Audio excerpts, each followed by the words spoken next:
My experience has been, it's hard just to talk about my experience because I feel like it's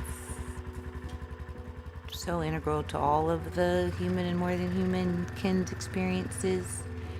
It's been the best thing I've ever experienced, and also really interesting to learn how agriculture, the system which I actually think is very challenging to our ability to continue to live on the earth, as a capitalist system doesn't necessarily center the people who might be doing the most work in how the bounty is redistributed. So that's been another thing. It's been inspiring and also an opportunity.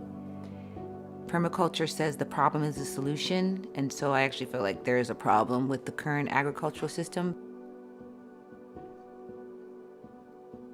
Well, if you go outside, it looks like there's not as much to harvest, but I would say there's not as much to harvest in the traditional way. So you could get a lot of mullein.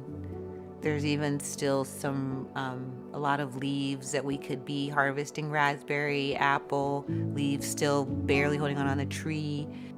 So this idea of what can you harvest and what is, quote, usable, I think that's why it's like on a piece of land, there's all like the land is always has something. Where community is, what is our common unity, and we're all a part of this system. Humans, we are an animal.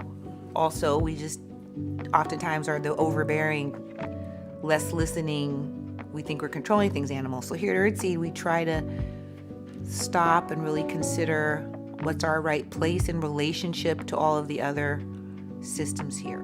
This idea of like communities driving, I think part of the opportunity is not to assume that a community is always right or always knows, but is given a platform, a space, and an honoring of your experiences or your expertise